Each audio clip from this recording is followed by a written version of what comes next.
Okay,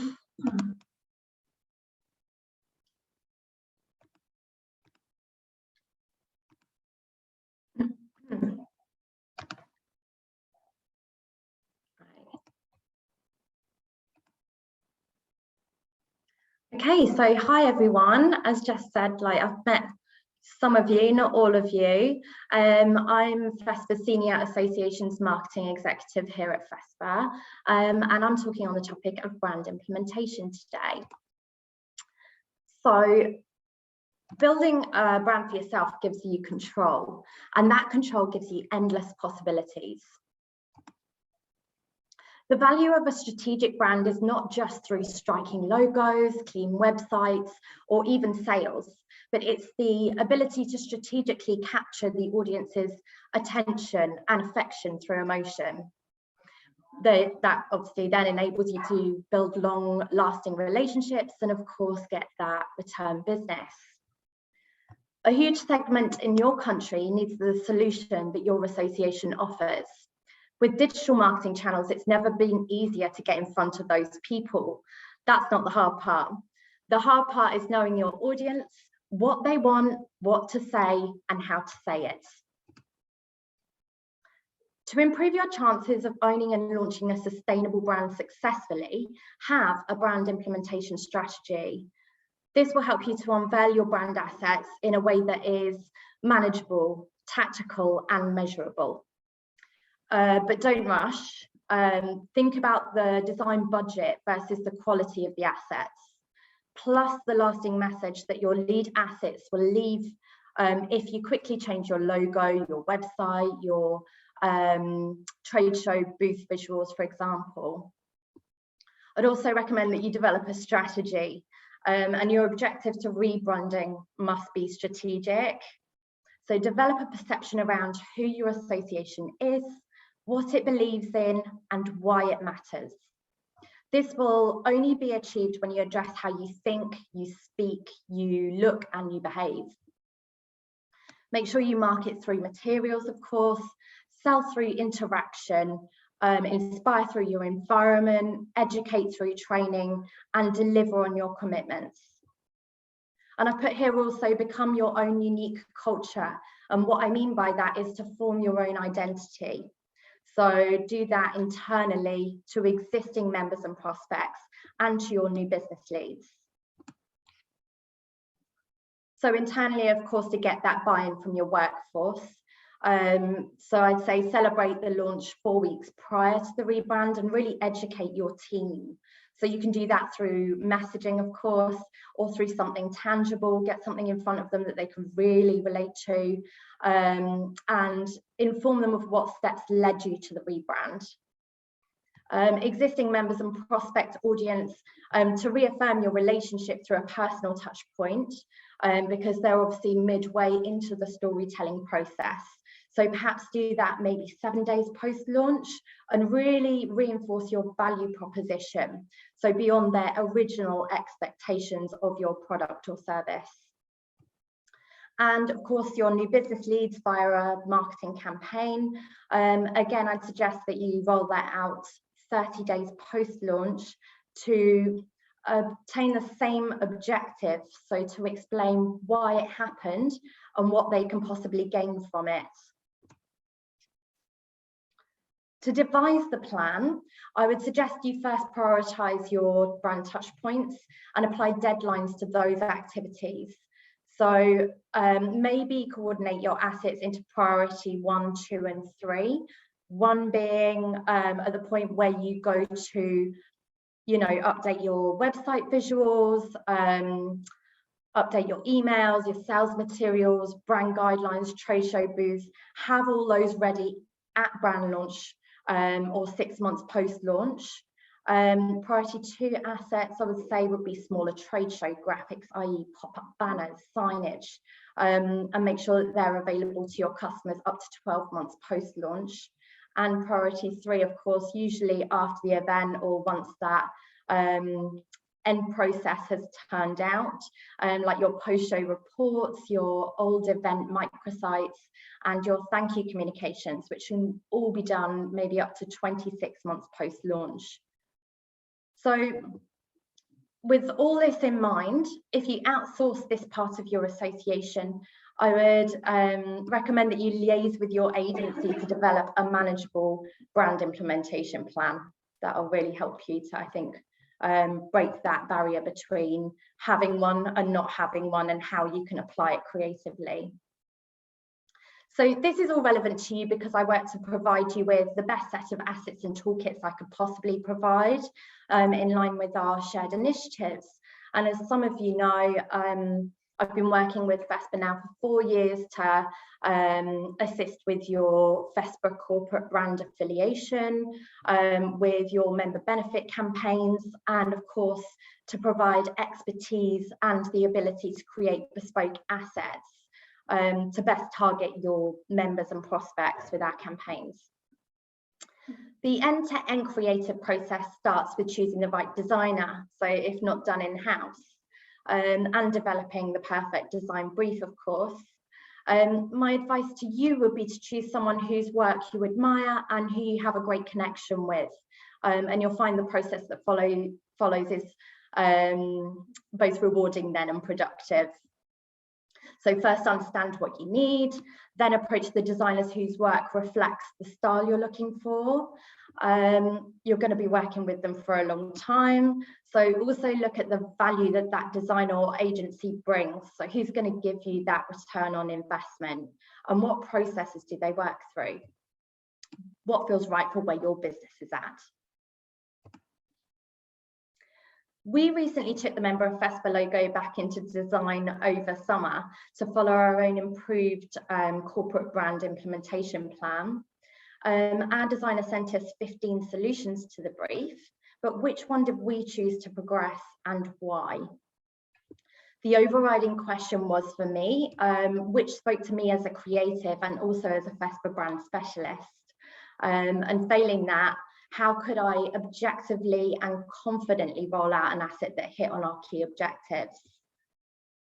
So our brand guidelines clearly determined the shape of the revised asset, and that was to mirror others within our exhibition portfolio, so the FESPA leaf. The typography therefore had to remain the same, leading to the messaging, so identifying our associations proudly as a FESPA member. The importance of this message meant that the type had to be positioned appropriately, so at the top of the final asset, in my opinion, leaving the creative to the last part of the decision-making process. So with so many possibilities, we had to determine which spoke to our audience boldly.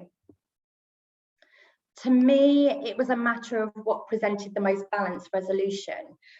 So I debated the complexity of the design versus definition through the many design iterations.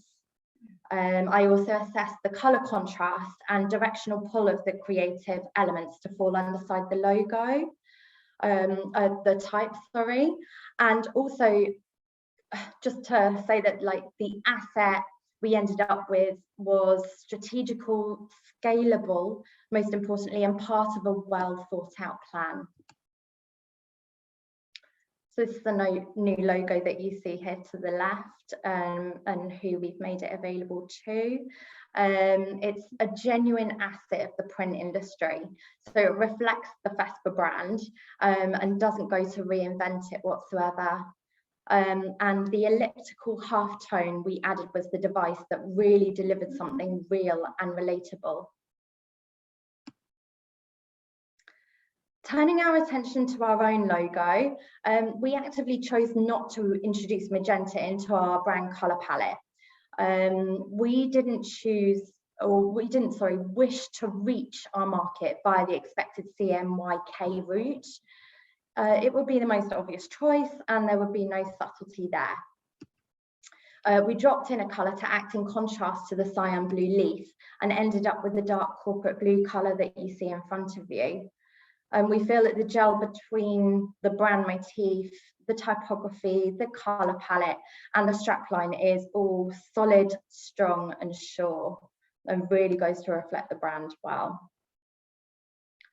One of the things I would like to develop for the Associations Network in 22 is a series of one-page sales sheets and that's to describe our core service offerings.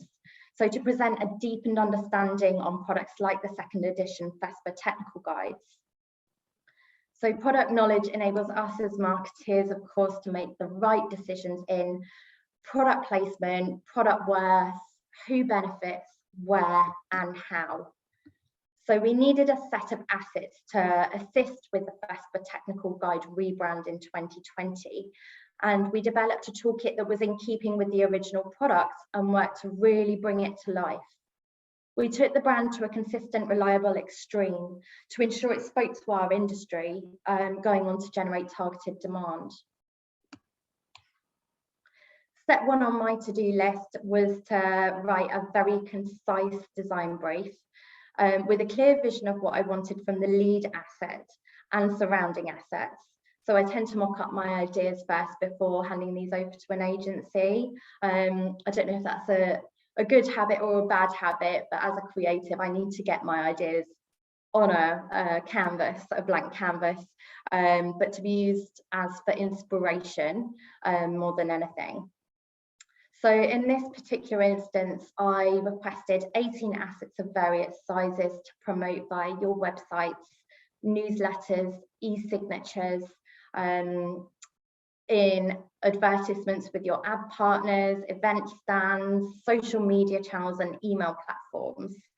And there were 3 types of messaging according to each audience type that I requested. For example, for your members, to request your copy, please contact your local association. To existing prospects, free to FESPA's member community. And to your new business leads, join us for your copy. Just a few examples there of how we would reach that target audience. What we also did was add in a design accent to spell out what was unique, obviously it being a second edition product. And we continue to use the recognised graphic devices via halftones as the manual front covers, and the spectrum colour blend to reflect the interests of our audience. So obviously to create that impact. We also layered the brochures to represent the volume of information on offer, which goes to naturally increase the product's worth. And it's also, as you know, our ambition to translate all our products and services to you with machine translation. But whilst we patiently await that development, if you do need these assets or any of our toolkits at all in editable PDF format, then please do ask, because by doing so, we can tap into your local audience as effectively as possible. So once we were happy with the overall design, we then rolled that out a number of different ways. So we presented to you these 18 assets which have been made available on the MyFESPA extranet. And should budget allow, you may consider using video to your toolkit or adding that in, or other animated ways of connecting with your audience. Because you can see here, I stretched our FESPA technical guide budget to roll out the 600 by 400 pixel e-banner in GIF format to headline our e-campaign. And for ease, we uploaded this in HTML and text format for you to drop into your own email systems to further promote the technical guides. So what's the secret to a successful rebrand? I would say the 3 things would be consistent, be relatable, and of course, practice simplicity in your branding. So your user group is really sensitive to the power of design. I would say don't exceed 2 font types. Make sure that you're displaying graphics that, you display graphics that don't belong to your audience. Also provide clear, concise messaging and organize each element so that your efforts really do come alive. Remind yourself of your target audience so that your rebranding is relatable. Provide a simple solution to a problem your audience never knew they had. And remember the 3 E's. So if you give off that unique energy and you add that to a unique way of expressing it, that's what creates unique emotion. And that will ultimately build these long relationships and repeat business that we spoke of earlier. And I really hope you all go on to create something really powerful, really dynamic, and really enlivening. So you're going to receive some really insightful content later about how we measure that offline journey, how we can measure the performance of these assets within your communities. You're going to get information from Amy, Kelly and Simona shortly about how you can effectively measure interaction with these assets via social and email, but how about offline? So in every instance, find a way to make your newsletter, your trade press ads, your direct mail content dynamic, and keep using traditional methods, such as word of mouth, so through your inbound and outbound inquiries, or of course whilst manning your event stands, and keep pushing surveys and bringing in those testimonials, because all of this feedback is so important to how we learn what our end user thinks about us as a brand, what our unique selling point is, and how they can work with it in future. Whoops. So creating brands through just visual communication, however, is not enough to capture hearts and minds and build brands through human connections. There's much more we can do to connect with our target audiences. So to leave you with that thought, I hope today has given you a lot to think about. And if you need any advice with your creative process or with your brand implementation plans, then please do get in touch. My name is Amanda Tring, and you can contact me on amanda.tring@fespa.com. Thank you. I know that after each session we said that we would open up to any questions you may have. So if anyone does have any questions, then would you like to please take the opportunities to raise your hand? And if not today, that's absolutely fine. If there's anything you can think of, we're going to be sharing this recording after the event. Oh, Minna, hi. Yeah, hi. Will you send the material to us? We will, yes. Okay, okay, that's all. Yeah, no worries. No, we'll be okay, sure. Thank you. That. We hope it helps. All right, then, if there is anything else, then please do let us know. Like I said, email me directly, and we'll share all our contacts with you after the event. And I believe now I'm handing over to Amy Green, who is our campaign marketing manager here at FESPA, and she's going to talk to you all about email marketing. Hi everybody, so yeah, as Amanda said, I'm the campaign marketing manager here at FESPA, and I'm going to talk to you about email marketing today. Let me just see if I can share my screen.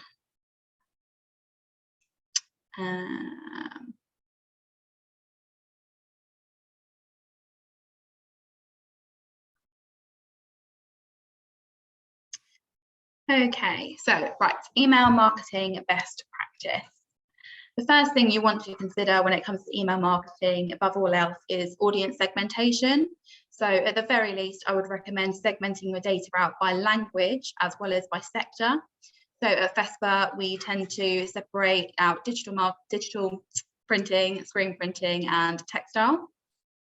It's very important to use lead generation techniques to help build your database and future-proof your email marketing. So some examples of this are adding subscribe forms throughout your website and through lead generating digital campaigns. And I think the most important thing to take away from today on audience segmentation is to not center all of your data all of the time. Ideally, you want to identify your different segments and spread these out across communications. This will help avoid spamming your database and improve your overall engagement. Very important is A/B testing. I would always recommend A/B testing where possible to help identify what does and doesn't work for your business. So splitting out different aspects of your email and testing them accordingly. The main ones I would recommend are subject lines, call to actions, the length of your content, images, and layout. You want to measure all of these in isolation, so never test multiple components at the same time, always test them separately so you can identify clearly what has and hasn't worked. And it's very important that if something doesn't work for you, don't stop doing it completely.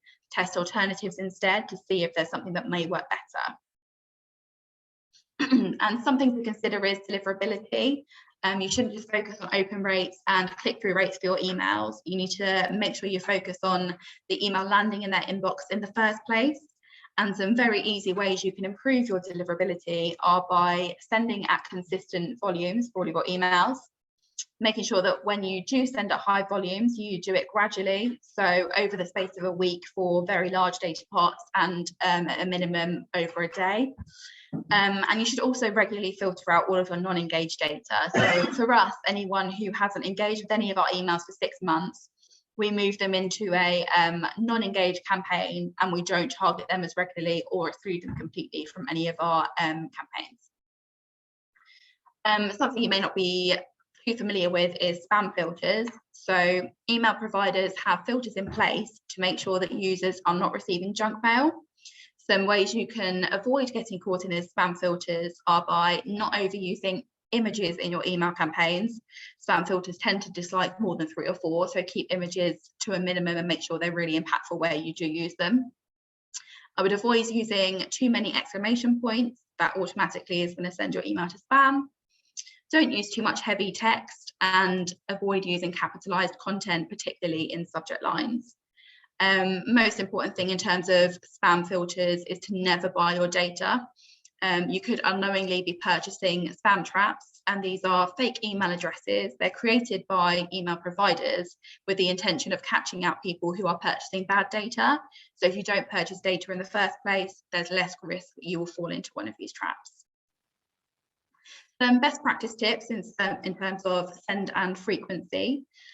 You should always consider your email marketing as part of a wider multi-channel campaign. Never look at email in isolation. You should align email with your other communications in other marketing activity. It's important to identify when your audience are most likely to open your emails, and you should use this to inform your email schedule. So we've noticed that over a weekend, people aren't likely to open emails, especially if they're from businesses. And emails tend to receive much higher engagement if sent on a Tuesday, or at the very least at the beginning of the week if you can. You should prioritize the quality of emails over the frequency. So post-COVID, people receive a lot more emails. If you want to stand out from the crowd, rather than bombarding them with too much information, you should focus on the quality rather than quantity. And I would say you should always automate campaigns where possible. It just makes it a lot easier to send communications to the right people at the right time and hopefully receive a much higher level of engagement. Best practice for the design of your emails. So as Amanda's gone into detail on, branding is very, very important. You should make sure all of your email designs are consistent and in line with your brand. It's very important to make sure your main message and call to action are above the fold, so they see it straight away when they see your email. They don't have to scroll or click anywhere. They understand what the message is, what you want them to do, and they're able to take that action without having to do anything else. You should keep your emails very easy to read. So some easy ways to do that are by using bullet points for big chunks of information and using headlines to divide your email into sections, which you can see on this example here. Makes it a lot clearer to read. You should experiment with different layouts. You can use a left, right, left layout, or a pyramid layout where you start with a lot of information at the top and then filter down in a triangle to a call to action. These types of layouts play on the psychology of how people read emails, so from left to right or top to bottom. I would recommend including your social links. This helps you to build trust with your audience, and it offers alternative ways for them to engage with your business. They may not complete the call to action that you want within the email, but if you gain a new follower to your Facebook channels, it was worth doing in the first place.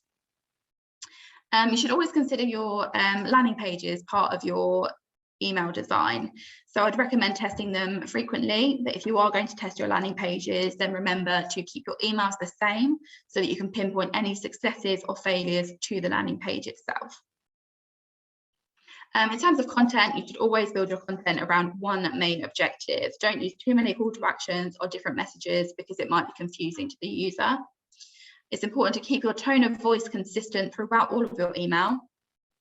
So if you're speaking in the first or third person, keep that the same throughout, don't flick between. Avoid using overcomplicated language, especially if you're communicating with somebody who it may not necessarily be their first language. And don't make subject lines and text previews an afterthought. There's no point creating a very attractive email if that email won't be opened in the first place. You need your subject line as a key driver to get them to open the email to start with. You should reiterate call to actions throughout the email, so above the fold, as we've mentioned earlier, and also at the end of the email. So once they've read through all the content, it's very clear what the call to action is. And you should always personalize content where possible so that it feels like a unique experience for that user. At FESPA, we have created a pre-send checklist. So we always send ourselves a test of our email. We never look at the email in the portal itself. We always look at how it will display in the email platform, in the email provider, sorry. So are your call to actions correctly linked? Can you see enough of the subject line to entice you to open? Even if you can't see the whole subject line, can they at least see a portion of it so they can understand what the message inside will be about? And I would always recommend keeping your subject lines below 41 characters because anything above that won't show on email providers. You should also link to an online version of the email so that if they're seeing it in a different email provider, there's at least one form of consistency across each of these. And for GDPR, you always need to make sure you link to a privacy policy and an unsubscribe form. I think there's a lot of misconceptions about unsubscribes and that they're a bad thing and they negatively impact you, but they're not. They're only going to help your engagement in the long run. So if people aren't interested in receiving your emails, we want them to unsubscribe so we can improve our open rates and our click-through rates overall. In this day and age, everybody has a mobile. You need to make sure that your email is mobile responsive. So all of your images are displaying properly, all of your text sits within the email, it's not distorted at all. You need to include any alternative text for all of your images. So if your email does go into somebody's junk folder, they're not going to see all of the images that you've put into your email. So if you can tell them what they might see if they were to move it to their main inbox, that may well help them convert. You need to make sure that all of your spelling and grammar is correct. If somebody notices a spelling mistake on your email, it's very possible that that's going to take them away from the call to action. And have you created a text version of the email? Again, if it goes to their junk inbox, the text version is all they will see. So you need to make sure that is also just as effective as your HTML version. And finally, is your personalization working as intended? So does it say, "Hi, Amy," or is there an issue there? You should always use default text so that if their first name or whatever you're using for any reason is missing, that there is a backup that makes sense to that person. And finally, it's really important to measure the success for each of these things. So I would recommend reviewing all of your previous campaigns, set yourself some benchmarks. It's important to look at your own benchmarks rather than other people because every business behaves differently. You should look at deliverability, open rates, click-through rates, and conversion rates, but never look at these metrics in isolation. Yes, conversion rates are really important, but you need to consider the whole picture. You can then use all of this data to help identify what you might need to change. So if your spam rate is very high, you should review who you are sending to. If your open rate is low, then you could consider changing the subject lines or segmenting your data out even further. If your click-through rate is low, you can change the layout or the content. And if you've made all of these changes and you still aren't converting, then review your landing pages because they may well be the problem. And it's always good to A/B test whenever you look to change things so that you can back up your decisions with statistics rather than changing anything on a whim. That's it from me. Does anybody have any questions? No, that's fine. If you have any questions, I think Jess will give you my email address, so you can always email me and we can talk about it later. But for now, I believe I'm handing over to Kelly. Bear with me, everyone. Be with you shortly. Right. Oops. Hi, everyone. As Amy kindly introduced me, my name is Kellyanne, and I'm the online marketing manager here at FESPA. Today, I'll be going through our social media guidelines, content ideas, tailoring content, the importance of reports, and a few tips and tricks we would recommend you follow to get the most out of your social media channels. Each social media channel has a different purpose and different content parameters. At FESPA, we use Facebook, LinkedIn, Twitter, and Instagram to reach our community and audience, and I will go through this in further detail later. We believe that successful social media engagement is based on trust, which means it is important to take the following into account. Be honest, post at the correct time for your audience, make sure your messaging is in the correct tone that is representative of your business, and tailor your content based on your community. The content you share should not be focused only on promoting the FESPA brand, associations, and events. We would really recommend you post content that is a mixture of FESPA produced content, as well as content from other sources that share current industry trends, the latest product innovations, as well as any interesting stories from businesses that you think your community will find useful and inspiring. We suggest you ask yourselves the following 3 questions before you post anything on social media.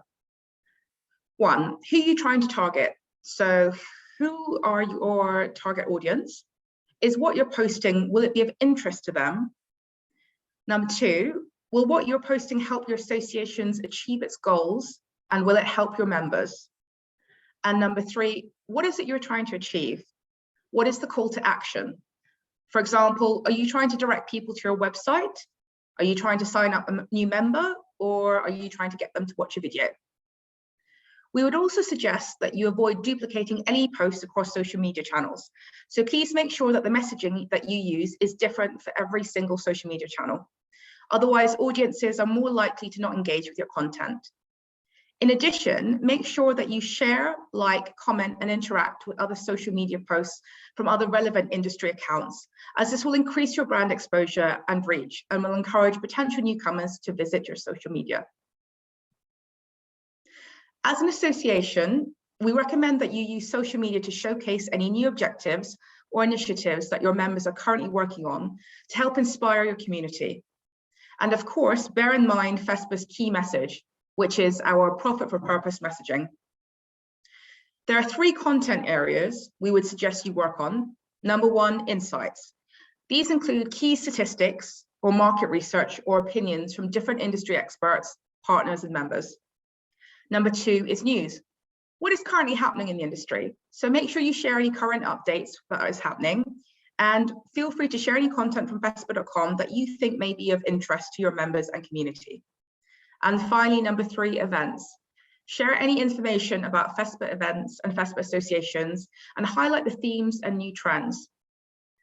FESPA has many assets that are available to you that include FESPA's news and media homepage, which is full of innovative and current topics from industry experts, including features, blogs, videos, webinars, podcasts, industry news, press releases, and much more. So we encourage you to utilize our content to share across your channels. There are numerous profit for purpose assets that Jess and Amanda have made available to you. And we also have our FESPA YouTube channel called FESPA TV, which features hundreds of videos that includes highlights from our exhibitions, our FESPA Copy Break webinars, our FESPA Innovation and Trend Talks, and other video content that discusses important topics in the industry. As mentioned before, each social media has a different purpose, and different people use different social media channels.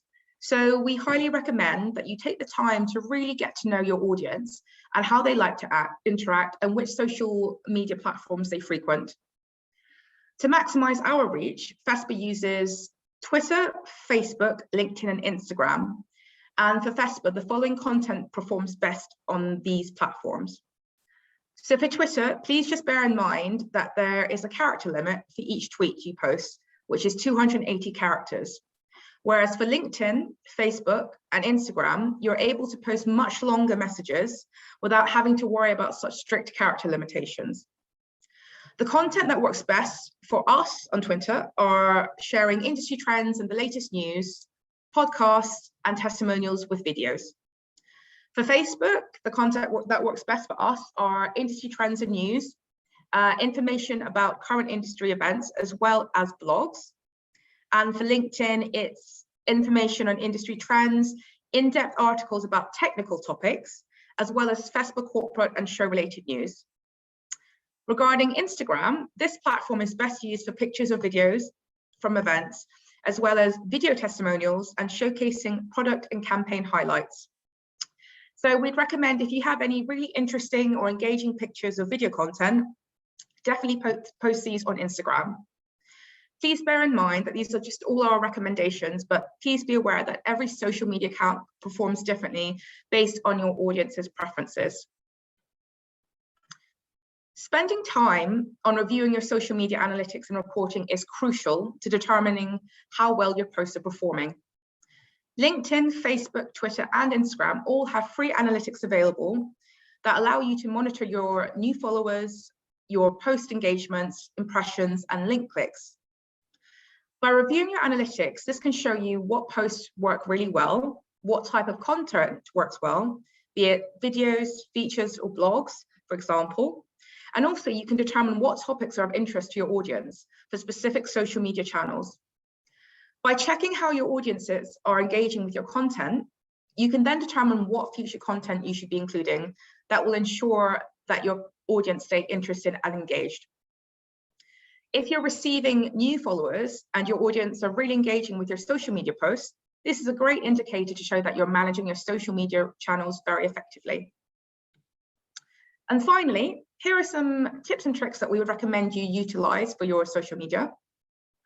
Remember that your social media followers expect you to be transparent and honest, so only make claims that you can back up. Keep your posts concise and to the point with clear and easy to understand messaging, and always include a call to action.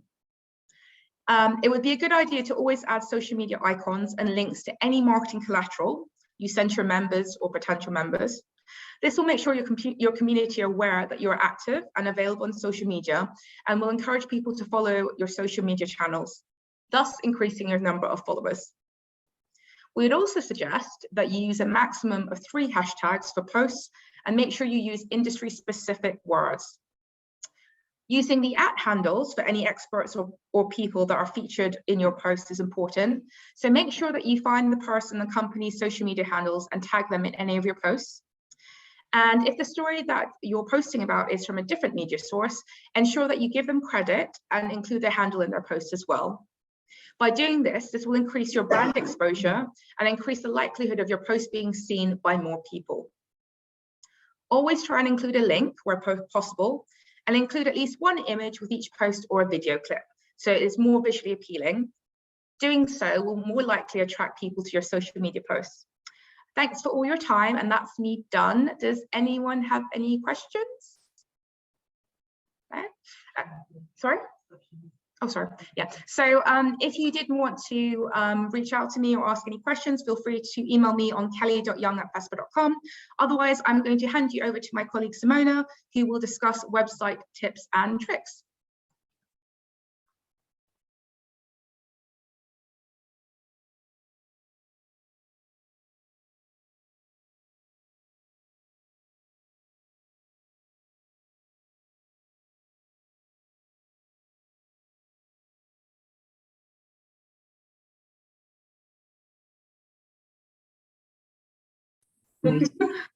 Hi everyone. I'm pretty sure I've met most of you, but for those of you that I haven't, my name is Simona, and I'm the head of marketing and events here at FESPA. And today I'll take you through some of our best practice regarding websites and how we make sure they are user-friendly and are well designed. Okay, so firstly, let's talk about user experience. At this day and age, websites are the first thing that people check when they find a new company or a new product. So when people do land on your website, we want to make sure that we provide plenty of engaging content, so that they can stay on the website for as long as possible, and ultimately that they convert or take actions that we want them to take. Whether it's completing a particular interest form, or booking a stand, or getting in touch with us for more information about a particular topic or subject. So to help achieve this, there are a few things that we can do and can consider. We do want to make sure that page loading time is as low as possible. Things like videos or high resolution images will slow your website down, so just be mindful of that. We also want to avoid using too much or too bigger chunks of information. We find that it's always good practice to break the content up and use sections, use headlines, use bullet points, because this will make the content more digestible and easy to read. Also, think about your navigation and make sure it's easy to use. Using too many tabs or too many drop downs can be really difficult for the user to find things. So we want to make sure that their journey is as smooth and as simple as possible. Also, remember your header navigation is not your only opportunity to influence the user journey. We can also use links and buttons, within the content page itself. Okay, so best practice in terms of content. I know Amy talked about above the fold content earlier, but the same applies to your websites.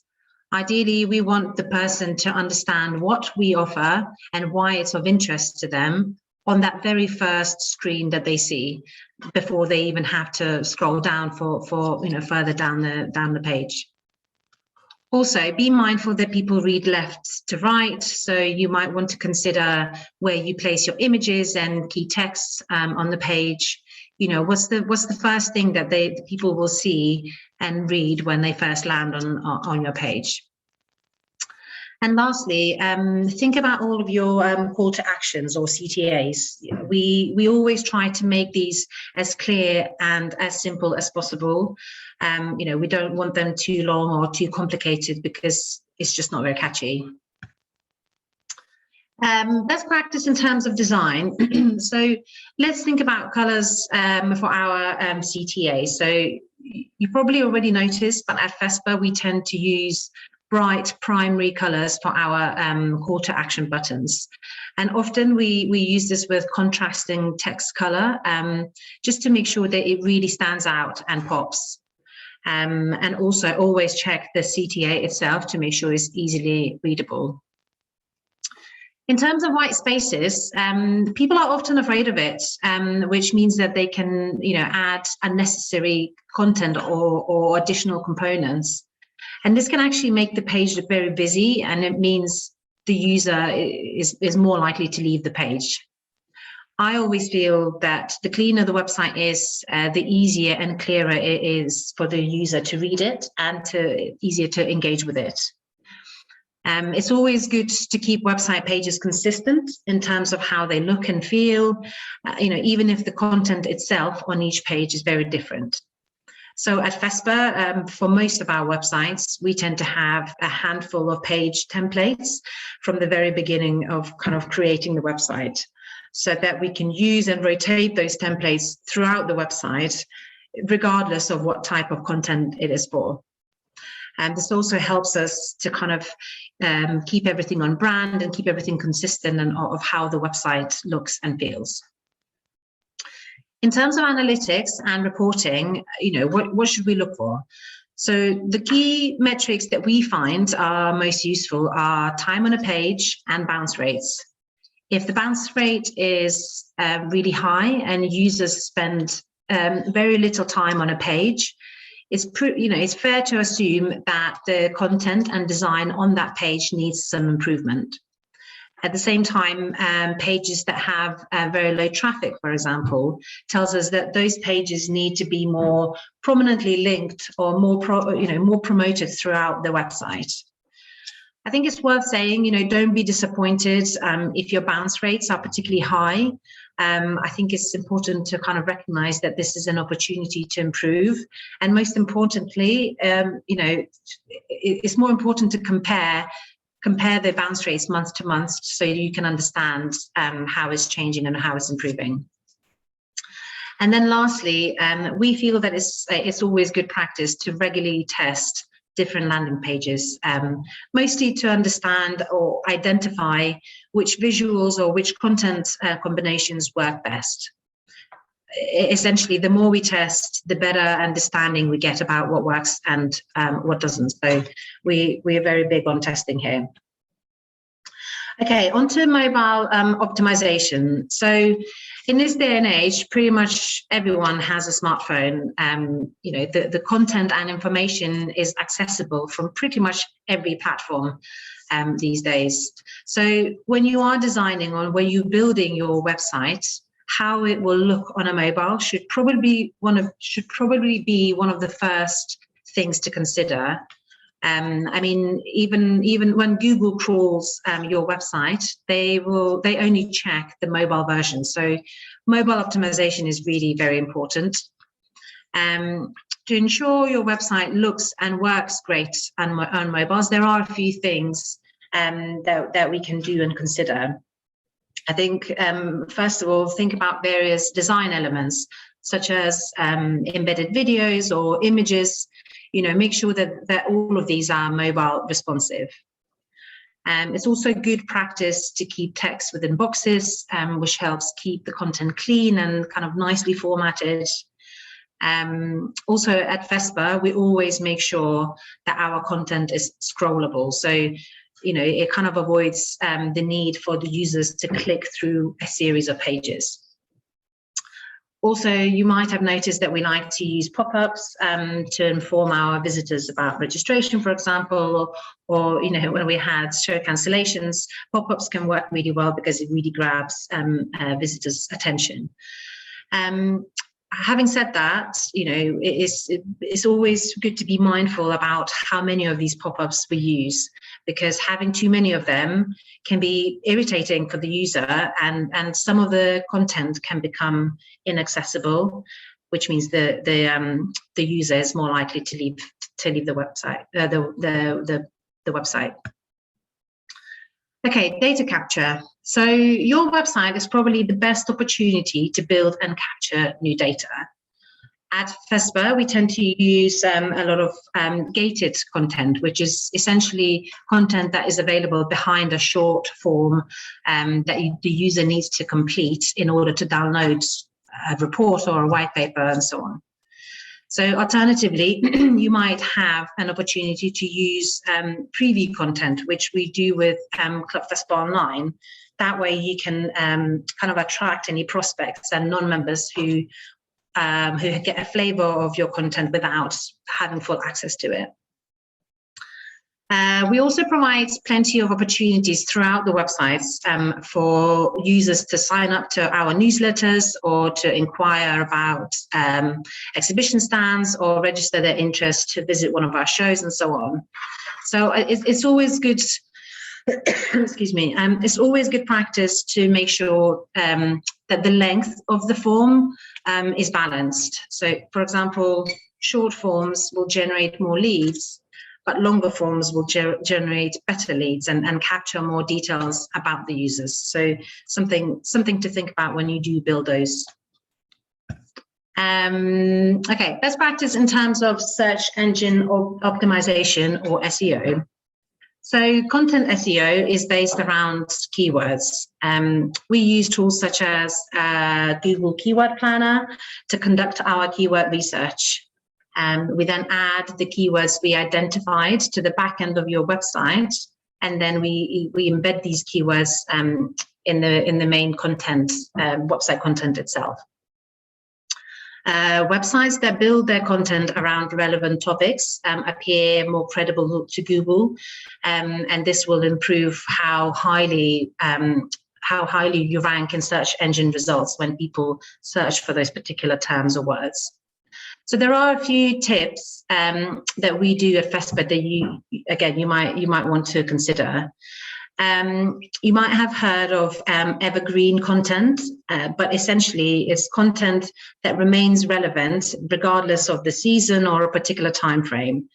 And the more content that you produce that is relevant and timeless the more interest you will continue to generate on your website. So essentially the content won't become outdated quickly. We also try to avoid using duplicate content, because duplicate content rates badly on Google. We try not to over or underpopulate our pages with too much or too little content.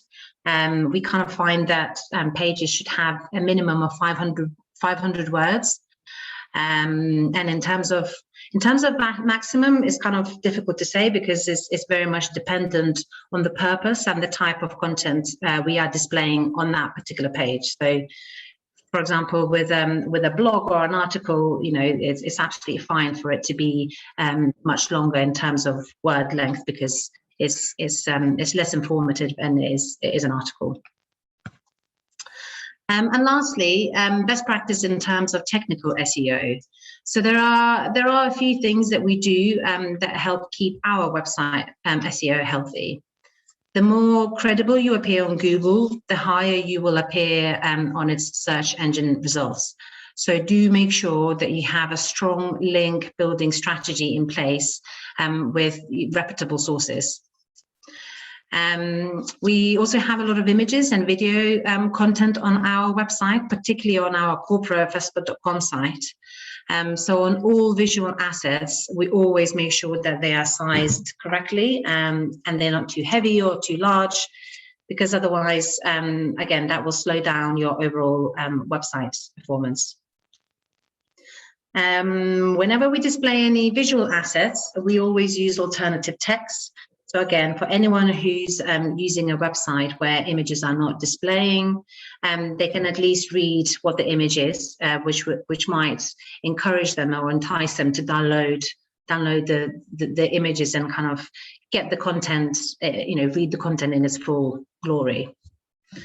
Always make sure you regularly check your My Business listing on Google, just to make sure that company details are up to date and correct.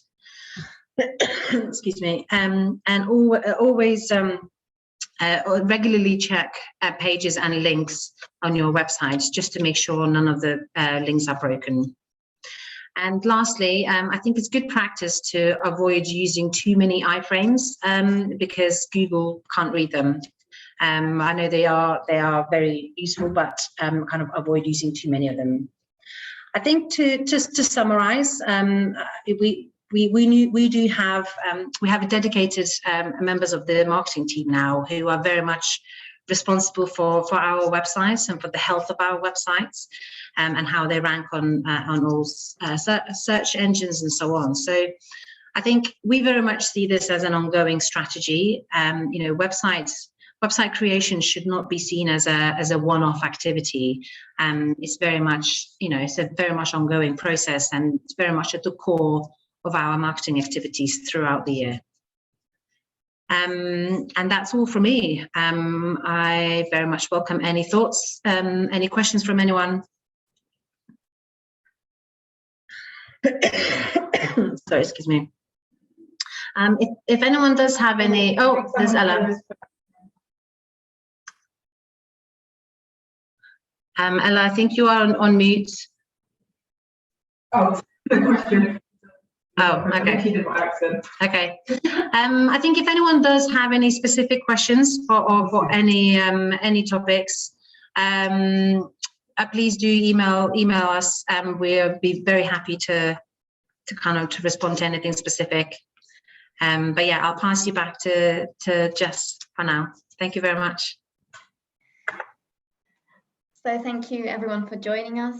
If no one has any more questions, you can always send them to Kelly, Simona, Amy and Amanda after. I'll share their email addresses with you. Just so you know, I'll be also sending a survey, so just to get your feedback on the course. And of course, I will also be sharing their presentations with you. So yeah, feel free to access that on the extranet, and also ask them any questions via email. And thank you for joining us.